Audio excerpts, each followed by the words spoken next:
this is my first video log of my multiplayer game Fight for Light for my honours project in university at UCLan.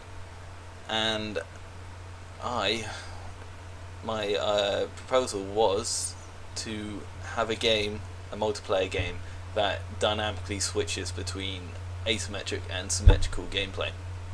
Now this was, it's a pretty complicated thing to do, and my take on it was you have charge states, so each team can have a maximum of 6 charge states, which they can gain by completing objectives. So one of the objectives is picking up a ball, bringing it back to your base, and then your whole team would be given a charge state. And when you get a +1 charge state, your player will be given more abilities and become stronger overall. And this combines asymmetric and symmetrical gameplay, because both teams are separate players. One team will be able to fly, one team will be stuck on the ground, one team will be able to shoot projectiles, one team will be able to do a sort of dash attack. So this is asymmetric gameplay. Both of them are different, and both of them play the game differently. So I was thinking, with the charge states, the higher your charge state go, the more like the other player you are. Although not completely alike, because it depends on how good you're doing. So one player can get 1 charge state, and this will be the non-flying team. So once they get the charge state, they will be able to fly on the first one. Then on the second one, they'll be able to do a sort of dash attack move.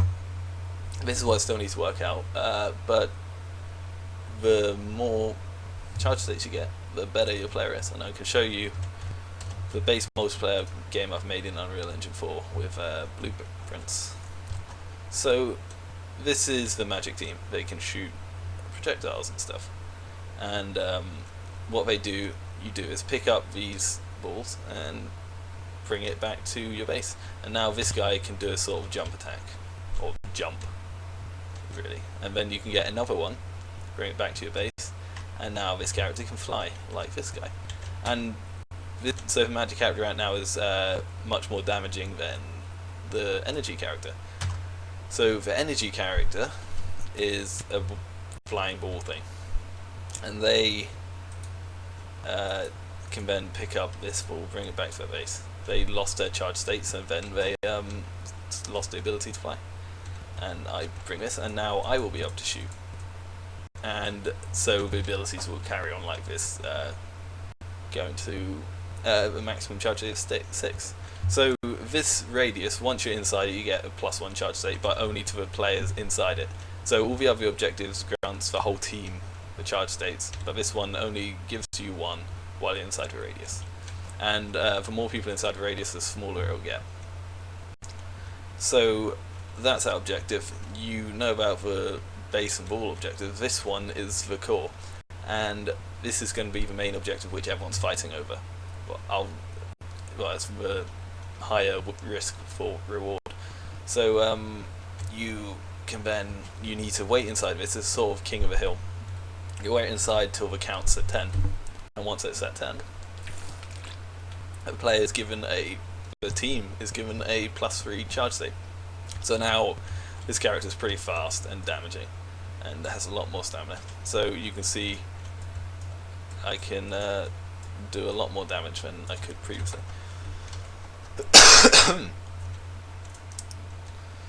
And yeah, and that's how the base is going to go. Right now, I need to work on the abilities of the players and figure out what's a good ability for each charge state. And this is what my main problem is right now, because it's difficult to find out, or to figure out what will be balanced in an asymmetric game. So I'll be working out this during this week and next, and trying to find out what's fun and not, but through small playtesting really. This game is supposed to be around 4 players, maybe 8 or so. So the teams will be kind of big, and then will be continuous fighting over this, and the score is then calculated by the number of the current charge state the player is at the end of the game, the number of kills of each team, and the number of deaths as well, and the score will be calculated on that. Functionality wise, I've got the base down, but I need to fix a few bugs. So I need to make a whole menu system anyway, because right now the game will just start. There's no way the player can control what game they want to do, what team they want to be on, and some settings of the game. But this is the functionality I'll be working on, same as the scoreboard. So I need to work out this, because right now it looks fine. The player has no name though, which is also another thing I need to do. But if I add more than 2 players, it won't work at all, and it's extremely buggy. So I need to find a better system of showing this, and you can see like kills aren't updating at all.